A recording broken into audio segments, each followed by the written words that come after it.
to the new episode of Talking Point Blank.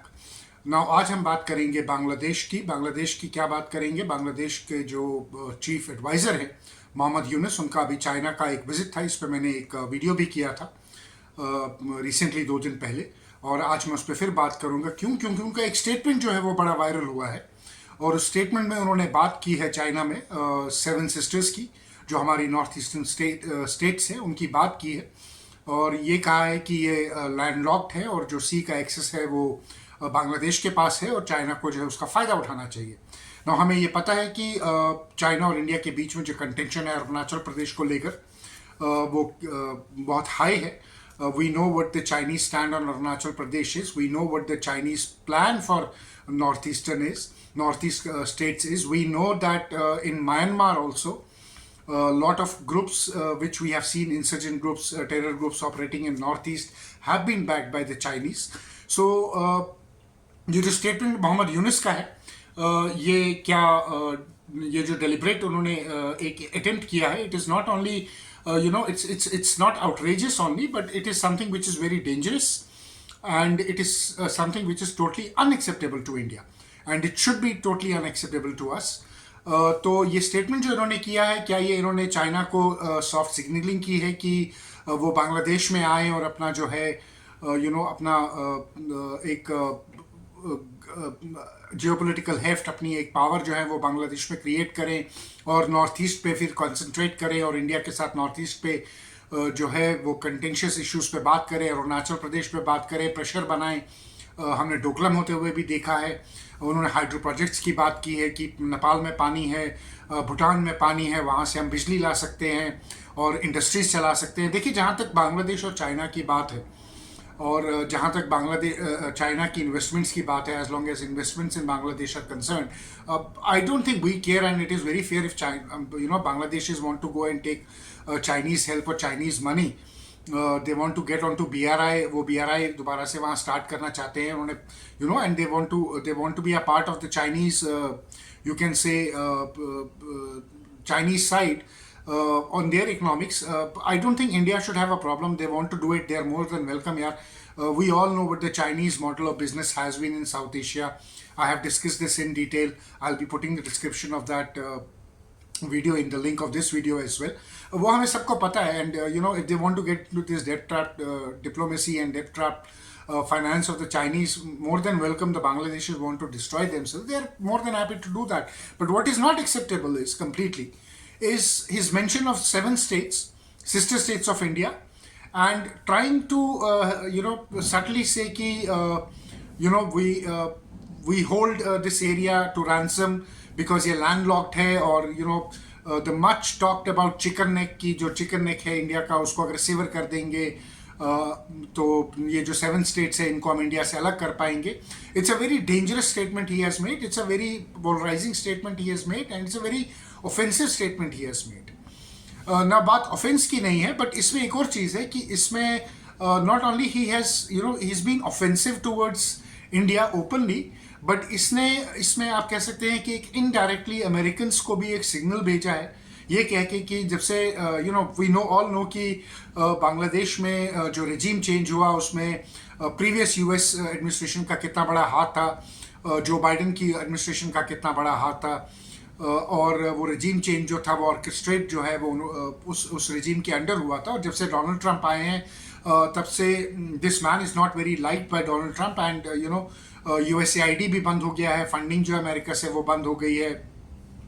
तो obviously जो यूनिस है वो अमेरिका का प्रेशर जो है उन पर साफ दिखता है कि फंडिंग नहीं आ रही, पैसा नहीं आ रहा, रिकग्नाइज नहीं करेगा US। President Trump is not interested in Yunus, he doesn't like Yunus, और उसके पीछे रीज़न भी है।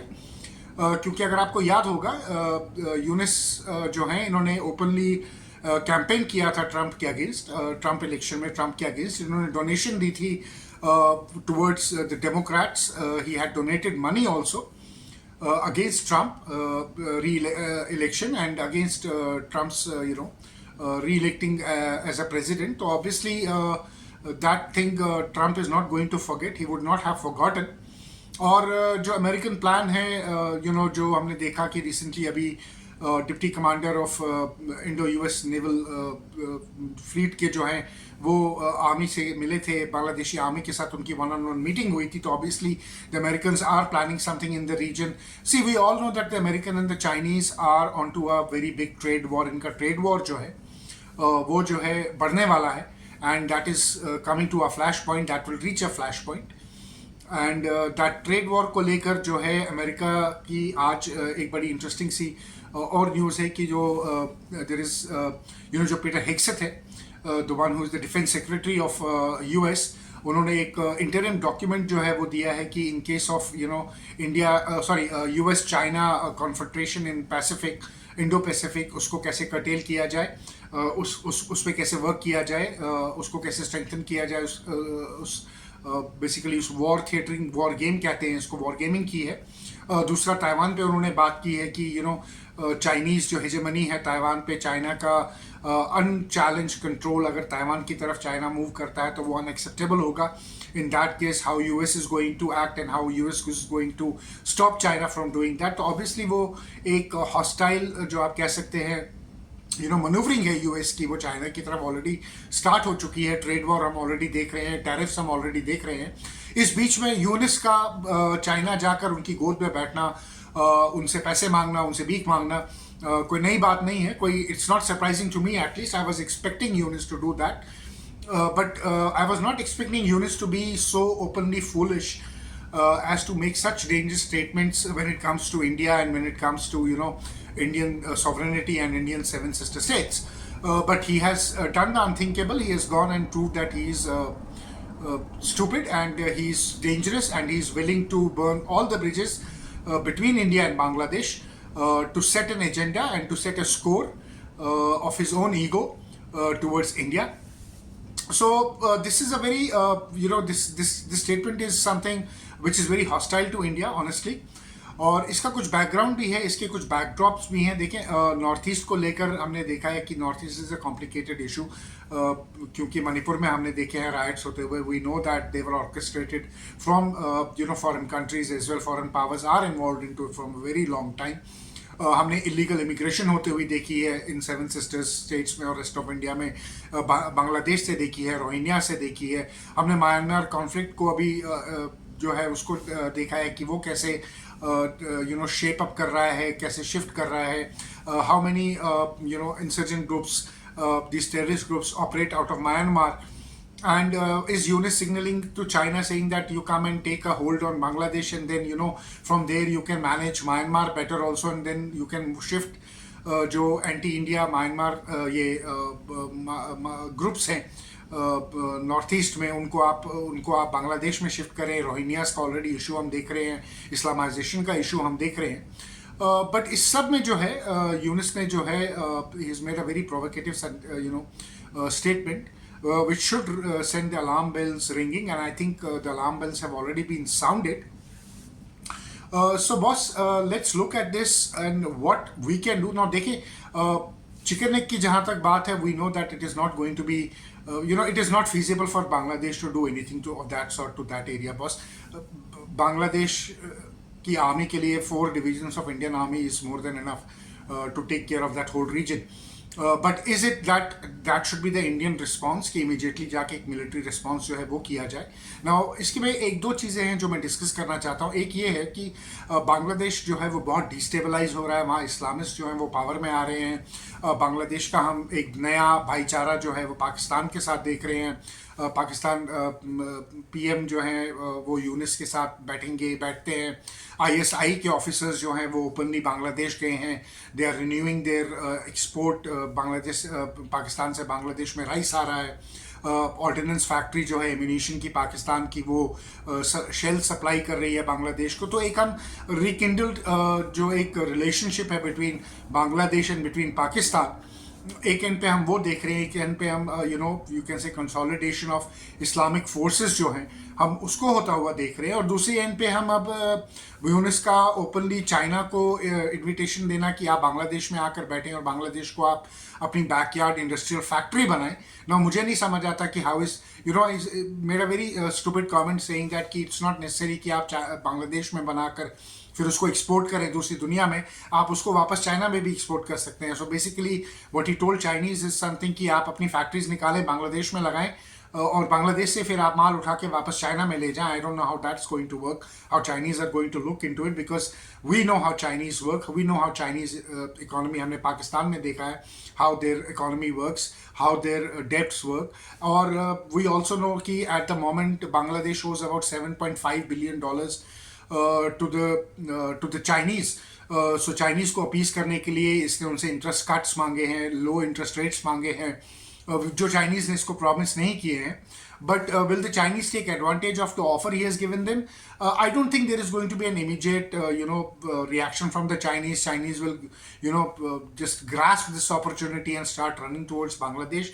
I think Chinese will they take their time, they will see कि बांग्लादेश में क्या हो रहा है, कैसे स्टेबिलिटी आती है नहीं आती है, यूनिस पावर में रह पाते हैं नहीं रह पाते हैं। देखिए यूनिस का तो बड़ा क्लियर है, जिस एजेंडा से वो आए थे कि उनको रिफॉर्म्स करने हैं, आज अबाउट 6-8 महीने हो गए हैं बांग्लादेश में रिफॉर्म्स की कोई बात नहीं हो रही है।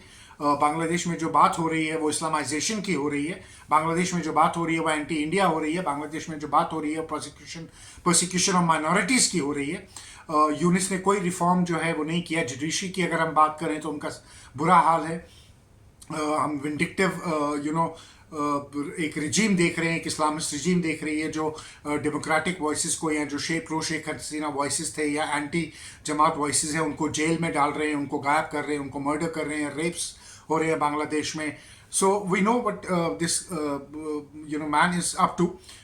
He is basically illegally sitting in Bangladesh power, Bangladesh की सत्ता पे ये इलीगली बैठा हुआ है और इसका कोई इरादा नहीं है वहाँ इलेक्शन करवाने का। कमेंटेटर्स आज से हैं कि शायद इस ईयर एंड में या अगले साल होंगे, बट ऑनेस्टली जो यूनिस का जो तरीका दिख रहा है, जो यूनिस का मूड दिख रहा है, मुझे नहीं लगता कि बांग्लादेश में अगले साल तक इलेक्शन कराने का इसका कोई मूड है। He doesn't want to conduct elections in Bangladesh.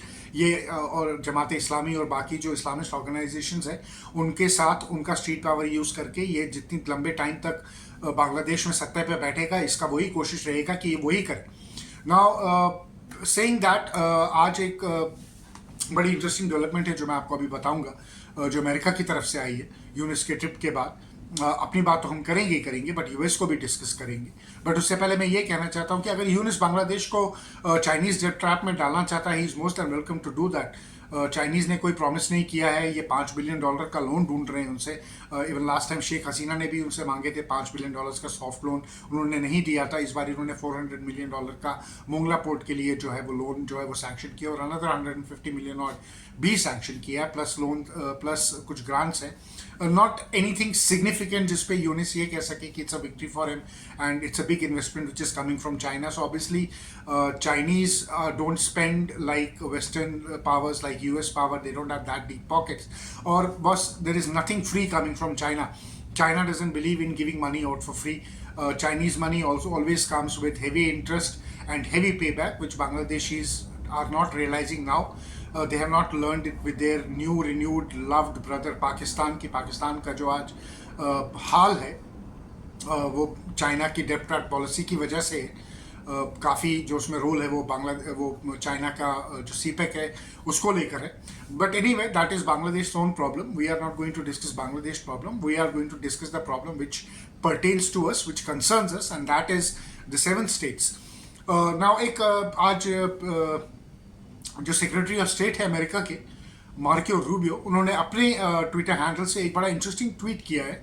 एक न्यूज़ है वॉशिंगटन एग्जामिनर में जिसमें लिखा है कि please ban Jamaat Islami Bangladesh as and designated as a terror organisation. तो वो ट्वीट उन्होंने कोट वर्बिटिम करके उस लिंक के साथ जो है वो पोस्ट किया है।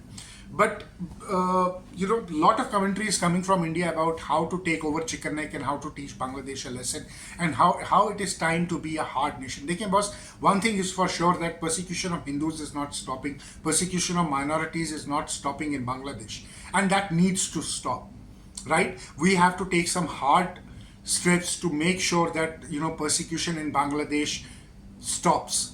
Bangladesh Islamists cannot continue to rule the roost and persecute minorities in Bangladesh. We have to take some hard steps. But I think, what do we mean by hard steps? India का अगर आप देखेंगे, हमारी diplomacy जो है वो soft power के लिए फेमस है. हमारी डिप्लोमेसी जो है वो फ्रेंडशिप, भाईचारे और वर्किंग विद द एडवर्सरी के लिए फेमस है. But I think this is the time where our diplomacy has to be a bit of a hard diplomacy rather than talking about hard military action. See, if I'll tell you something, if Bangladesh goes ahead and does any misadventure against India, then boss, one thing is for sure, the Bangladeshis will have it. अगर बांग्लादेश को ये लगता है कि बांग्लादेश से वो terror को जो है उसको सपोर्ट करेंगे, वहाँ से टेरर को एक्सपोर्ट करेंगे इंडिया में, और इंडिया में जो है टेररिज्म फैलाएंगे, चाहे फिर वो 7 नॉर्थ सिस्टर स्टेट्स हो, 7 सिस्टर स्टेट्स हो नॉर्थ ईस्ट की, या फिर वो रेस्ट ऑफ इंडिया हो, या बंगाल हो, या फिर कहीं इंडिया में और हो. तो boss, they are highly mistaken. Because आप एक चीज़ समझिए कि पाकिस्तान बड़े टाइम तक अपना एक न्यूक्लियर थ्रेशोल्ड लेकर बैठा हुआ था, एक ब्लैकमेल करता था वो कि हम न्यूक्लियर पावर है और हम एटम पावर है, और अगर आप हमारे पे हमला करेंगे तो हम जो है फिर ये न्यूक्लियर फ्लैश पॉइंट बन जाएगा. And obviously there were concerns by the rest of the world also that this should not become a nuclear flash point between India and Pakistan. But Bangladesh at the end of the day के पास ऐसा कोई bargaining power नहीं है, ऐसा कोई bargaining chip नहीं है. If Bangladesh tries any of that misadventure, any of that kind of foolishness, so I am pretty sure that the strikes which will happen inside Bangladesh, they will make them see the daylight out of them. It will take the daylight out of them. They will be brutal, and they will be very, very hard militarily. That will also give India an opportunity to militarily take away more area in the chicken neck and tell Bangladeshis bye bye Tata, see you. And that should be an option open for India in the future, because if persecution against minorities continues, I think it justifies India to take that chicken neck, expand it, and bring all those minorities and get them into this expanded chicken neck area, जिसको आप chicken neck area कहते हैं, उसको expand करें और उन minorities को वहाँ लाकर वहाँ पर बसाएं, or take that area away from Bangladesh. That is an option which is viable, which is open, and militarily very easily achievable and possible. But when I talk about hard response, I'm not talking about hard response militarily. I'm talking about hard response diplomatically. And what do I mean by that? What I mean by that is, boss, that's simple. What we need to do is, I think, since Marco Rubio has already suggested that Jamaat-e-Islami should be banned, I think India should take the lead. Bangladesh Jamaat Islami को ban करने चाहिए और declare करने चाहिए कि as a terrorist organisation because of the persecution of minorities specially Hindus in Bangladesh. उसको लेकर case build करना चाहिए. बांग्लादेश पहले उसको बैन करना चाहिए इंडिया में. सो यूनिस का जो गेम प्लान है उसको खराब किया जाए, और फिर डिप्लोमेटिकली यूएस एंड बाकी वेस्टर्न कंट्रीज के साथ प्रेशर बनाना चाहिए, स्पेशली यूएस के साथ मिलकर. I think they should diplomatically work together and get it designated as a global terrorist organization. The moment you get it designated as a global terrorist organization by the US, boss, UNIS game is over. You don't need a military strike. Because the moment you take it over, his Islamist politics in Bangladesh is over. He cannot hand over power to Islamists and bring all those students who are part of Jamaat-e-Islami Shibir into that ban, so that the political parties they have made from Jamaat-e-Islami to new names, they are taken off. That Pakistani textbook is off. So that is the first step I think India should take, and designate Jamaat-e-Islami Bangladesh as a terrorist organization, work very closely with US and get it designated as a global terrorist organization, finish off Yunus political game in Bangladesh. Their accounts will be seized. They will not be able to travel anywhere. They will be designated as global terrorists. They are open for prosecution from Interpol to US to strikes to everything. It opens a lot of possibilities. It also makes Chinese think if they want to get into Bangladesh and invest into Bangladesh. Because right now Chinese will be looking at this option of whether to come into Bangladesh and how to come into Bangladesh. Maybe they'll be preparing a plan for it. We don't know that. We'll come to know in about a couple of months. So I think that is the first step Indian government should do. And second thing is, I was looking at our Honorable Home Minister's speech the other day in Parliament. where he was discussing Northeast and he was discussing Bangladeshi infiltration. So पहले तो Bangladesh infiltration जो है इसको actively pursue किया जाए India में, और जितने भी इलीगल बांग्लादेशीज हैं इनको डिपोर्ट किया जाए, वॉर फुटिंग पे डिपोर्ट किया जाए. Next 3 months there should be a plan to deport maximum Bangladeshi illegal immigrants back to Bangladesh. Let them take care of their population there, their illegals there. It takes care of their, it puts strain on their economy also. But there was something which was which I picked up in that speech, and that was कि जो border fencing हो रही है वो important है, इस पे मैं बात करना चाहता हूँ. जो border fencing हो रही है वो ऑलमोस्ट कंप्लीट है, बट बंगाल में अबाउट 900 odd किलोमीटर्स है, जहाँ तक if I remember the correct figures correctly, वो नहीं हो रही है बिकॉज ममता बनर्जी की गवर्नमेंट जो है वो उसको होने नहीं दे रही है. वहाँ people are come and they protest and they throw stones and what not, hamper करते हैं इसको. और he made a statement saying that अगले साल बंगाल में इलेक्शन होगा और बीजेपी की सरकार आएगी और हम वो कार्य भी जो है वो पूरा करेंगे. With due respect, I don't think that India has time to wait for another year कि बंगाल में इलेक्शन होगा और उसके बाद जो है बॉर्डर फेंसिंग होगी. बॉर्डर फेंसिंग जो है ये वॉर फुटिंग पे होनी चाहिए. I think what central government needs to do is they need to sit down with Mamata Banerjee. They need to have a very open, frank and candid conversation with her, and they need to ensure कि बंगाल में, waste Bengal में जो border fencing है वो war footing पे हो. It is, देखें, national security can never be subservient to state politics. State politics को लेकर नेशनल सिक्योरिटी को आप कॉम्प्रोमाइज नहीं कर सकते. नेशनल सिक्योरिटी जो है वो सुप्रीम है, भारत की अखंडता जो है वो सुप्रीम है. उसके बाद पॉलिटिक्स आएगी, उसके बाद स्टेट्स आएंगी. So any state which is trying to be adverse to Indian national security scenario has to be dealt with an iron hand. I am pretty sure कि ममता बनर्जी पे अब खुद बड़ा प्रेशर होगा, जो उन्होंने बंगाल में देखा और बंगालियों का देखा है होता हुआ. वेस्ट बंगाल में जो प्रोसिक्यूशन देखा है वो समझ के, we are hearing things about how Mamata Banerjee is also worried. I think it is about time that they call her, they make her sit and they decide and they go ahead with the fencing in West Bengal, and this fencing is completed. So I hope that we exercise both the options. We exercise hard diplomacy, which is very important. We take this necessary steps, which is deportation of illegal Bangladeshis and Rohingyas from India, and we also take state of Bengal and Mamata Banerjee into confidence. We make sure that on national security there is no ifs and buts. Every politician of India is on the same page, and that politician who resists decisions based on national politics, I think people of India need to very, very clearly scrutinize and think about such politicians as well. So I hope you like this video. If you like this video, kindly share it, like it, subscribe it. I will come out with another video. मैं आपको नए episode में दोबारा मिलूंगा. तब तक के लिए नमस्कार, जय हिंद.